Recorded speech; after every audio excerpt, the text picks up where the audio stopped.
బయలుపరిచారు.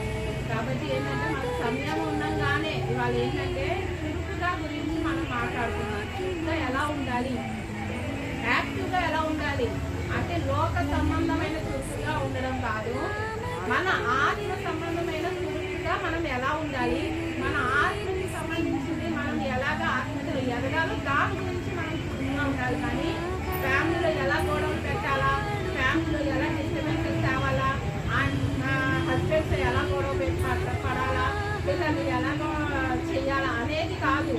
చురుకుగా అనేది ఆత్మ విషయంలో గురించి మనం ఈ రోజున మాట్లాడుతున్నాం. ఎందుకంటే చాలా యాక్టివ్గా అంతా యాక్టివ్గానే ఉంటాం, కానీ మనం ఈ యొక్క శరీరంలో ఉన్న ఆత్మ గురించి మనం ఆలోచించాం. రోజంతా ఈ శరీరానికి పెడతా ఉంటాము, చురుకుగా పనులు చేస్తాము. ఒక ఏంటంటే ఫుడ్ కానీ లేకపోతే ఏదైనా హెల్తీగా ఉండే విషయంలో కానీ నిద్రపోయేదైతే 8 hours నిద్రపోవాలి, ఖచ్చితంగా 8 hours నిద్రపోవాలి. టైం టు టైం తినాలి, టిఫిన్ మళ్ళీ ఫ్రూట్స్ అన్నీ యాక్టివ్గా పీసెస్ కట్ చేసి ఓపిక లేకపోయినా కట్ చేసుకుని తింటాం. అదే మనకి ఆత్మీయత విషయంలో బయట పొద్దున్న వేసి మోకాలు వేసి ప్రార్థన చేయాలి అంటే యేసయ్యా నీకే స్తోత్రం నాకు ఆత్రం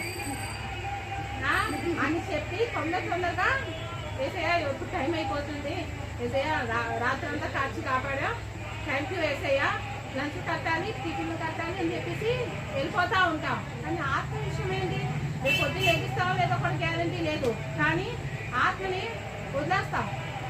ఆ చురుకుదనం ఏంటంటే అలాగే యాక్టివ్గా మనము ఆత్మీయత విషయంలో ఉండము, బైబిల్ చదివే విషయంలో ఉండము, ప్రార్థన చేసే విషయంలో కానీ ఒకరికి చెప్పే విషయంలో కూడా అస్సలు ఉండము. చెప్పే విషయం అయితే అసలు ఎక్కడ దరిదాపుల్లోనే ఉండదు మన జీవితంలో.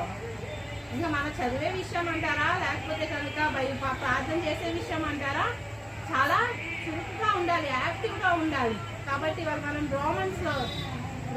రోమన్స్లో చూసినట్లయితే 12వ అధ్యాయం 11వ వచనంలో ఆసక్తి విషయంలో బాంధ్యులు కాక ఆత్మయందు తీవ్రత గలవారే ప్రభువును సేవించుడి. అంటే మనం సోమతనంగా కాకుండా ఆసక్తితో ఉత్సాహంతో చర్చికి వెళ్ళాలా. మొన్నే వారం అయింది, ఇప్పుడు మళ్ళీ వారం వచ్చేసిందా, అప్పుడే సండే వచ్చిందా అని అనుకుంటాం. చిన్న విషయాలకి చర్చలు మానేస్తాం. చిన్న విషయాలకి మీరనే కాదు నేనే అందరూ అదే.